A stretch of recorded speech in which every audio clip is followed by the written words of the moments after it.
Hi there, I'm Megan Lambert, and this is the 12th video of the Feminine Rising series. And this one is on From Certainty to Vulnerability. I think the masculine, and I'll just speak from my own experience, I tend to really like to feel certain. Like I like to take charge and know what I'm doing and have a plan, and also to come off a certain way, to have people perceive me as respectable, competent, accomplished, successful. And then the thing that I've been working on, though, is how to be vulnerable. And what vulnerable to me means is like, it's the times that I'm willing to take off my mask and be seen as myself.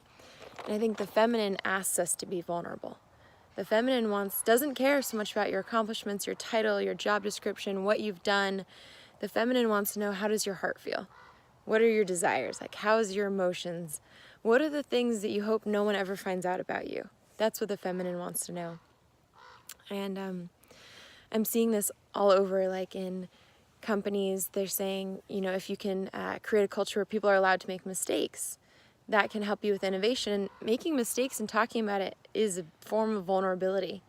It means that you took a risk. And it's a skill to be cultivated. Like when the first time someone was like, oh, be vulnerable, I was like, well, I'm really bad at this thing. And that's one form of vulnerable, but it's also like the tendency to be from vulnerable to playing broken is like, it's a very fine line. And so I was like, I didn't really know how to be vulnerable, and I'm still learning, in a way that's not playing broken.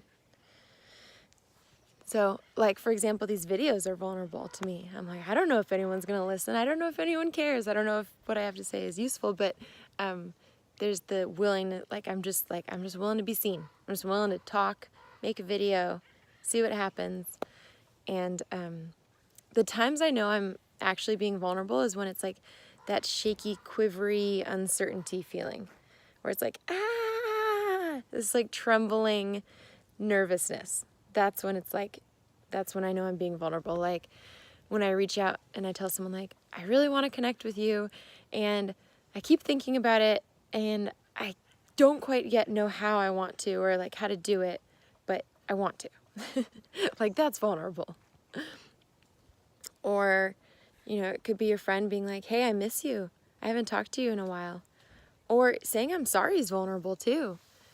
Like there was a time yesterday, actually, I made a mistake and I accidentally I stepped on someone's toes and took over something that wasn't mine to do. And then I just had to be like, I'm sorry.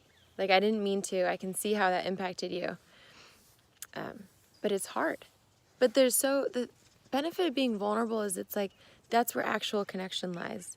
And so like my masculine part wants to like hold it all together and do it perfectly, and I got this handled, okay? I don't need help.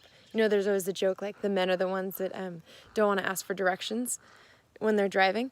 I think that the man inside of me is like that. It's like, I'm driving, I don't need to ask for directions, I got this. But my feminine's like, no, I actually like want people to know me, and it's okay to be like, I don't know, or I want this, or I feel like that.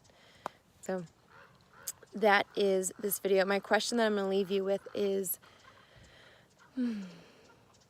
what's something you would be embarrassed if other people knew about you?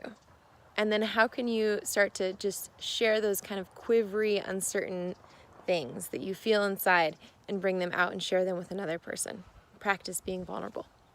All right, have a great day.